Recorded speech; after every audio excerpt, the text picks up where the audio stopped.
Autolite and its 98,000 dealers bring you Mr. Cornell Wilde in tonight's presentation of Suspense.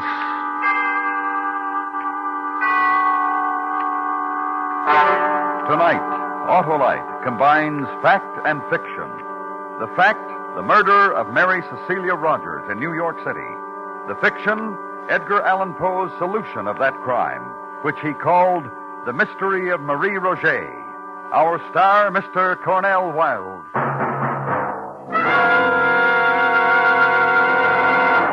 You seen any engines around, Harlow? Engines, Sheriff? Why, I've seen thousands of engines, all equipped with Autolite stay-full batteries for purring, powerful, and pleasing starts in all kinds of weather. Well, these engines are off the reservation.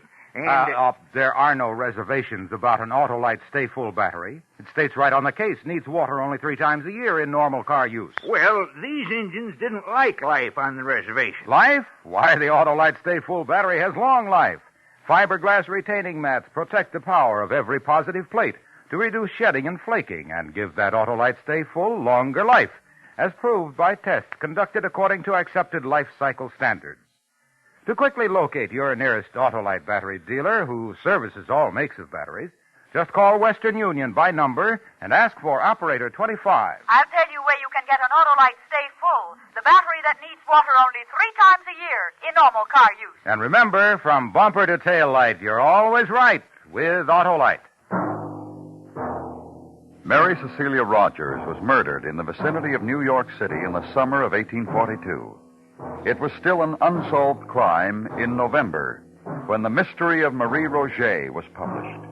The author, Edgar Allan Poe. It paralleled in every essential detail the murder of Mary Rogers. Poe wrote it far from the scene of the atrocity, with only the newspaper reports of the day. Nevertheless, the subsequent confession connected with the murder of Mary Rogers confirmed not only the killer named by Poe, but all the chief details by which he arrived at his identification. And now, Autolite presents transcribed Edgar Allan Poe's Mystery of Marie Roget, starring Mr. Cornell Wilde, hoping once again to keep you in suspense.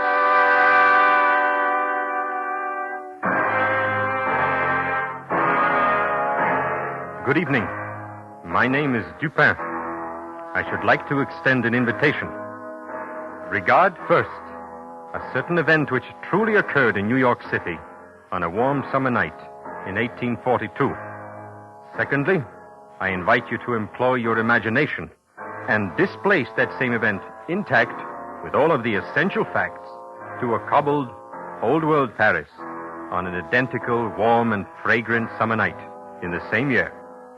Lastly, and most interesting, I should like to invite you to attend that event. It is a murder.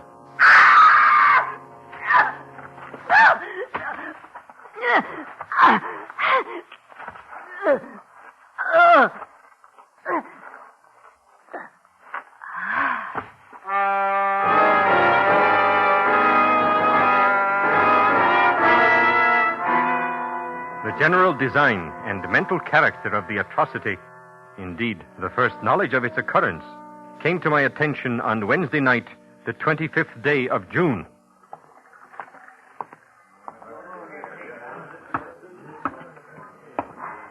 Who is the prefect of police? I am, monsieur.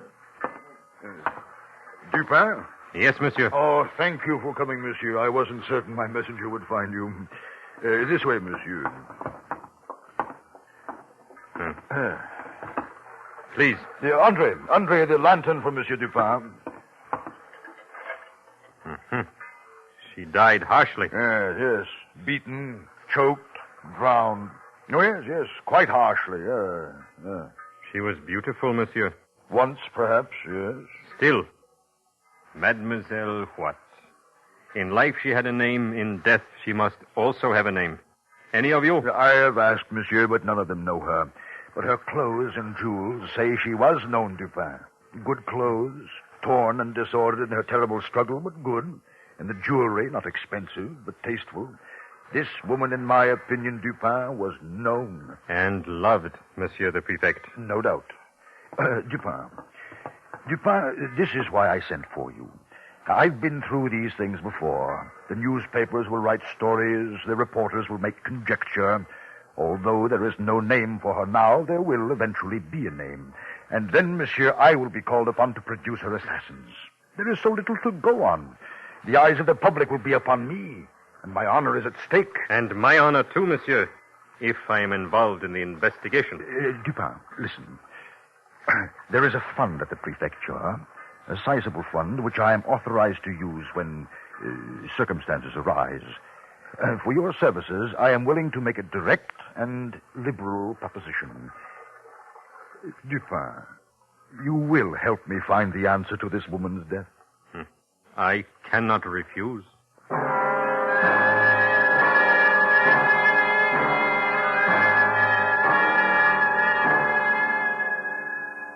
No foam about the mouth, as in the case of the merely drowned, monsieur. Here, bruises, impressions of fingers. It was a strangulation by hand and by this cord, monsieur. Yes. Doctor? Yes, Dupin? An ingenious knot in that cord, don't you think? Now, this is a slip knot. A sailor's knot. Sailor's knot. She was found in water. Why did she die, monsieur? For her beauty, perhaps. For her love. Her hate. It was Sunday. Observe, Doctor. There are no marks to prove she was weighted and then shaken loose. Yes, she quit life on Sunday. Murdered in the dark. Thrown into the river. Unweighted. Monday. Tuesday, she remained, as a corpse will, on the bottom.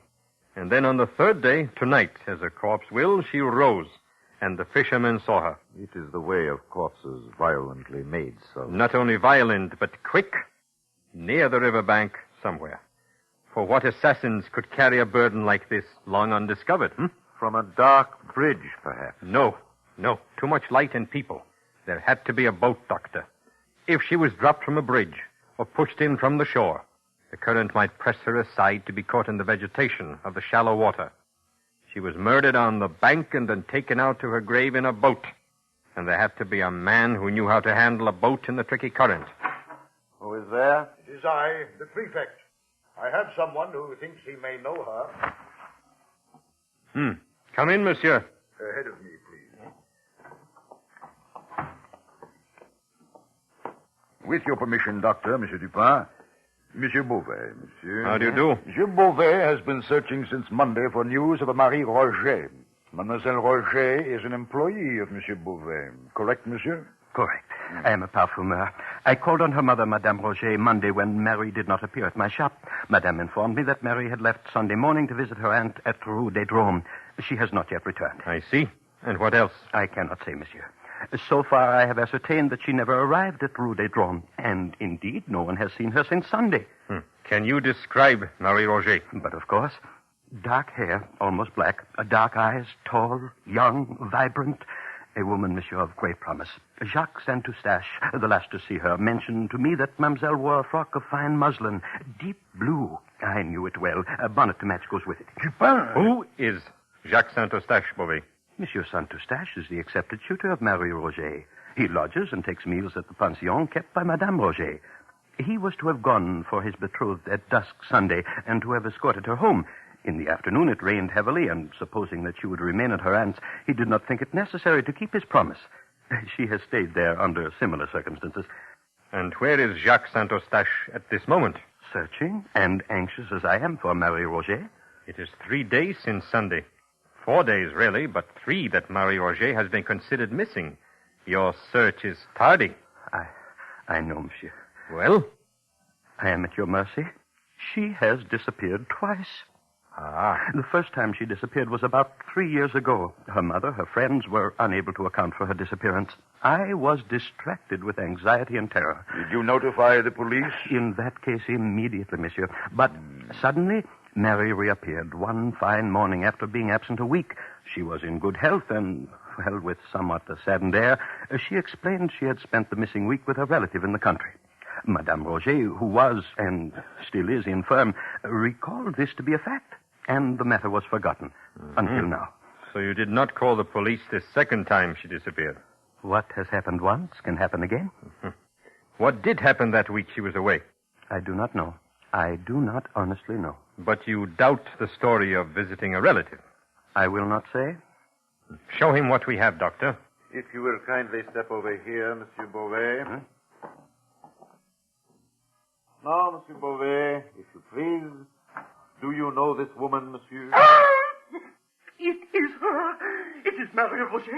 It is her. Poor little Marie. Why does Beauvais cry, Dupin? The girl only worked for him. He has not told us all. He is suspect, Dupin, and I will have a word with him, huh? Say. But Dupin, why does he weep for a shop girl, a grisette who was promised to another? He weeps for youth and beauty.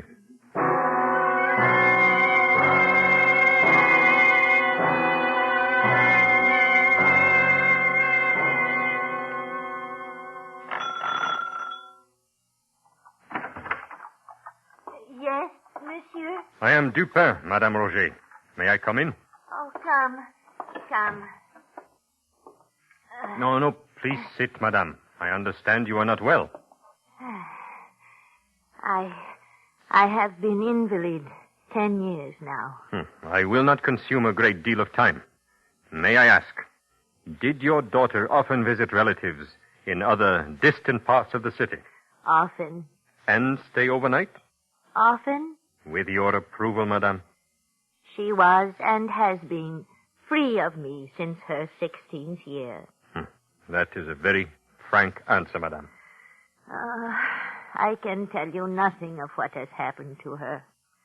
She leaves me on a morning with no enemies I know of. And do you know of her friends? I understand the intention of your remark. You refer to those besides Jacques. No, I know of none. I understand that Jacques Saint-Eustache keeps rooms here. That is true? Yes, but he is no longer here. He left once he was informed of Marie's death. Where, I do not know. But surely he understood that we would be by to question him? He was beside himself with grief. I cannot blame him. I see. Oh, I have been of no assistance where I would like to be. And yet, I knew something that morning. I knew she would not come back to her mama again. You knew she would not be back, Madame? Did she take clothes, bid a longer goodbye? How did you know? I knew, monsieur. Death was very close to her that day. If you knew this, Madame, why did you allow her to venture out? I stop her? No. If it is not met, death will arrange a meeting. If the meeting had been here, death might have visited me, too.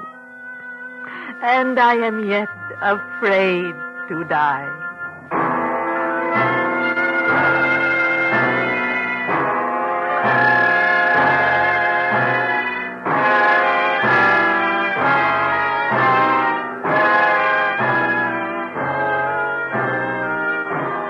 Autolite is bringing you Mr. Cornell Wilde in Edgar Allan Poe's The Mystery of Marie Roget.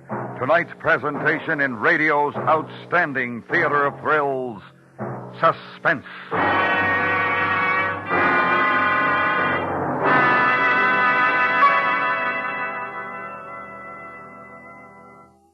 I got him, Harlow. An Indian, Sheriff? Nope. An Autolite stay full. The battery that says right on the case needs water only 3 times a year in normal car use. That's the brand of battery for my car, by Ginger. You mean buy Autolite Stay Full batteries and you buy Ginger and Pep for a fast, dependable start every time. Fiberglass retaining mats surround each positive plate to reduce shedding and flaking and give the Autolite Stay Full longer life, as proved by life cycle standards. Well, sounds like you couldn't buy a better battery with a pocket full of nuggets. So, friends, see your expert Autolite battery dealer for an Autolite Stay Full, the battery that needs water only 3 times a year in normal car use. To quickly locate your nearest Autolite battery dealer who services all makes of batteries, phone Western Union by number and ask for operator 25. That's right. I'll gladly tell you the location of your nearest Autolite battery dealer. And remember, from bumper to tail light, you're always right with Autolite. And now, Autolite brings back to our Hollywood soundstage Mr. Cornell Wilde in Elliot Lewis's production of Edgar Allan Poe's The Mystery of Marie Roget, a tale well calculated to keep you in suspense.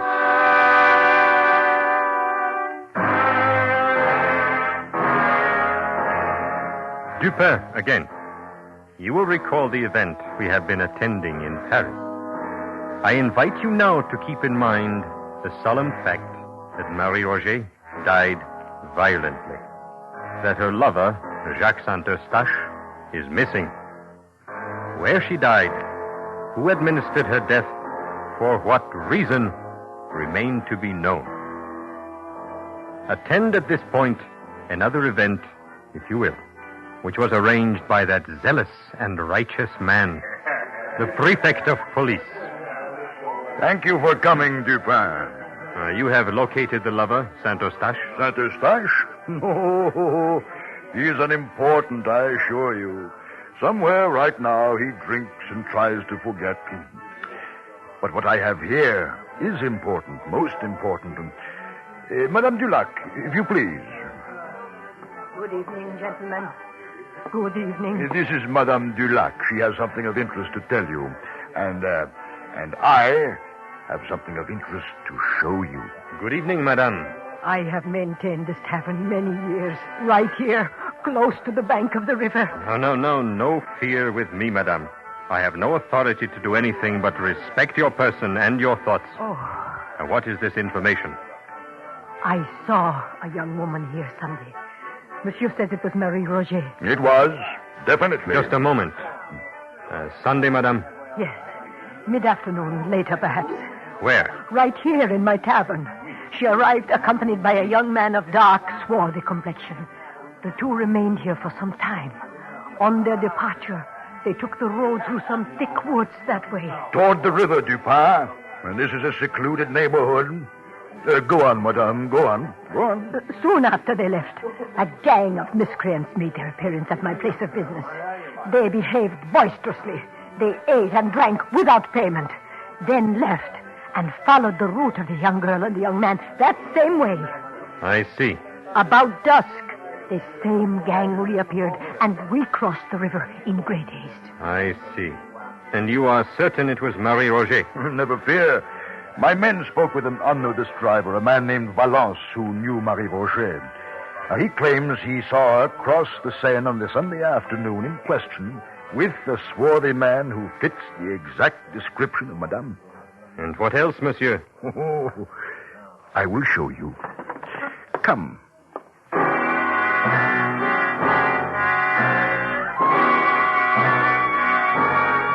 I followed him through the back of the tavern into the thick woods which lined the Seine at that point.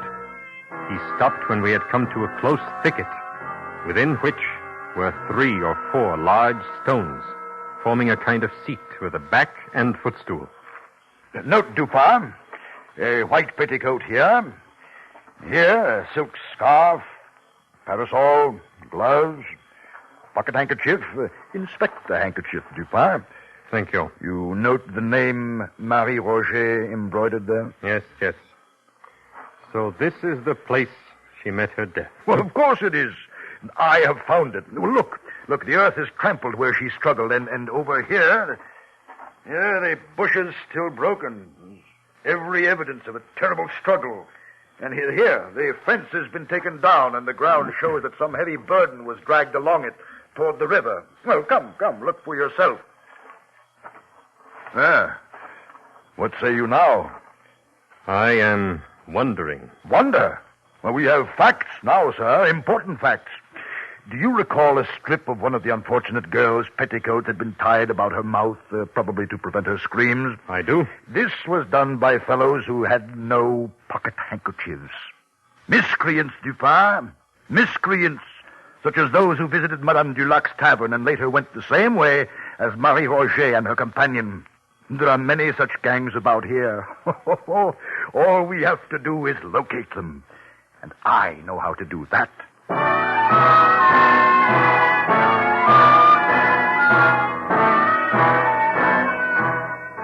That night, the shrill cries of the Paris newsboys proclaimed the prefect's resolve.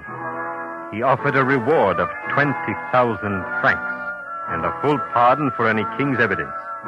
It was an accepted conclusion that Marie Roget had been waylaid and slain by a gang of miscreants in the vicinity of Madame Dulac's tavern. Well, are you defeated, Monsieur Dupin? Now that I have solved the mystery of Marie Roget? No, monsieur. Oh, I have doubled the reward. Soon one of the miscreants will come forward, then you'll see. 40,000 francs should be temptation enough. 20,000 was temptation enough. Huh? No one will come forward, monsieur. A gang, such as is hoped for, would be composed of men who have never seen more than 100 francs at one time. 20,000 would bring all of them. If they had any knowledge of Marie Roget's murder. Oh, they're just waiting. You know that. Waiting? When each is in jeopardy because of the other? We shall see, Dupin. Wait. It was one man. Huh? A man who dragged the body of Mademoiselle to the river's edge. A gang, even two men, could have carried it. A gang would have lifted it over the fence easily, instead of taking a fence down, as it was taken down. One man labored hard. Well, my conjecture is as good as yours. Are you talking of Saint-Eustache? No. No. He is quite unguilty. Monsieur, allow me to point out that the newspapers, the police, all have identified themselves with what apparently happened. We must consider what did not happen. First, a gang did not set upon her and murder her. Secondly, Marie Roget had no intention of visiting her aunt at Rue des Drômes when she left her mother and lover last Sunday morning. Dupin, if you have confident information, explain yourself. I have the same information as you. Nothing else. You said she had no intention of visiting her aunt that day. Why do you say that? Monsieur, consider what might have happened if her intended, Jacques Saint-Eustache, had called for her at her aunt's and discovered she was not there, that she had not been there all day. He would have been chagrined, suspicious, angry. Saint-Eustache would have been all these. Something for Marie Roget to worry about when she returned home. But nothing to worry about if Marie did not intend to return home. A point to consider, perhaps. Go on. Consider that she kept a rendezvous instead. This we know. A rendezvous with a swarthy man. We have been told that by two witnesses who saw him. Now, monsieur, I ask you, as I have asked myself, did this swarthy companion allow Marie to be slain before his eyes? Or was he himself slain trying to help her? If so, where is his body? Well, he left her before she was set upon, obviously. Did he leave her alone in such a dark district? They quarreled. Indeed they did. Another question. Marie Roget's death is known everywhere in France. Why has he not come forward to help us clear up the mystery? Many reasons. Perhaps he's married. He's left. He's uninformed. He has a swarthy complexion. A sea complexion. A well-attested fact. Now, accumulate that with the cord that was tied about her neck in a sailor's knot. Monsieur Dupin, I have not the... And the need of a skilled boatman to handle a boat on the river to dispose of the body. But it could be anyone. No, it could not. What? Marie Roget was a gay, not an abject girl. No common seaman for her. An officer, a naval officer, monsieur. Like the one who might have led her into a false elopement the first time she disappeared. 3 years passed. The approved time for a French man of war to consume encircling the globe. The officer returns, thinking of the same coquette, Marie Roget. The same bargain. What he has managed to do once, he can do again. Marie meets him Sunday for this purpose. Then she thinks the better of an elopement and refuses to accompany him. Saint Eustache has captured her love. Her former lover slays her in quick anger. He drags her body to the river, commandeers a boat. Where do I find him? On whatever ship has arrived from the world cruise. His name? What is his name, Dupin? Inquire for the name of the young officer who has applied for leave to get married. But there must be many such among a ship's complement returning after a long cruise. Agreed. But, Monsieur le Prefect, there is only one naval officer who has returned to his ship without a bride. Oh. Andre! Andre! We leave at once for the naval yards.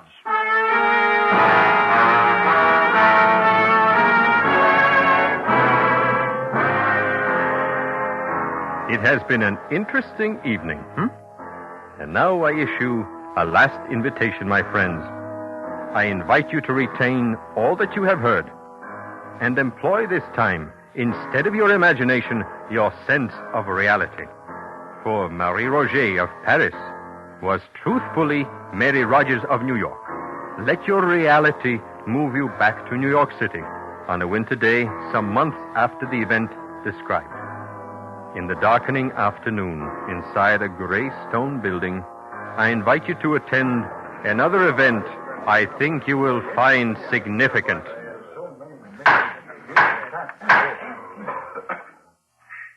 Ensign Robert Bryant Wilson. You have been found guilty of the murder of Mary Cecilia Rogers. It is the judgment of this court that you be hanged by the neck until you are dead.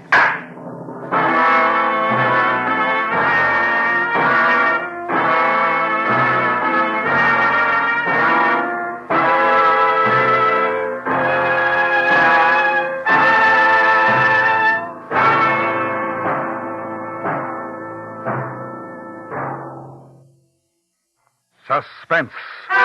Presented by Autolite. Tonight's star, Mr. Cornell Wilde. This is Harlow Wilcox speaking for Autolite, the world's largest independent manufacturer of automotive electrical equipment. In 28 plants from coast to coast, Autolite makes over 400 products for cars, trucks, tractors, planes, boats, and industry. These products include bumpers, die castings, industrial thermometers, and batteries, such as the famous Autolite Stay Full, ignition-engineered Autolite spark plugs, both standard and resistor types, voltage regulators, wire and battery cable, Autolite Bullseye sealed beam units, and Autolite original service parts for all Autolite electrical systems. Autolite is proud to serve the greatest names in the industry. So, from bumper to tail light, you're always right with Autolite.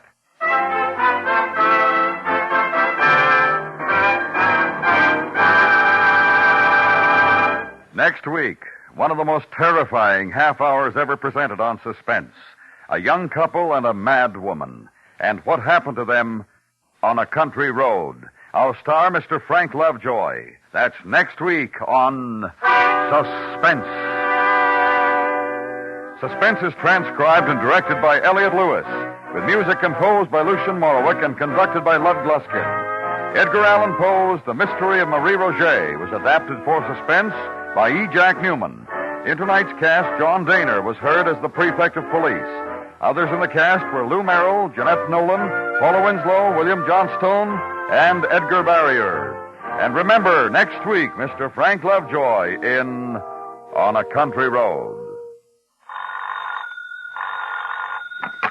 You can buy Autolite Stay Full batteries, Autolite original service parts, and Autolite standard or resistor type spark plugs at your neighborhood Autolite dealers. Switch to Autolite. Good night. This is the CBS Radio Network.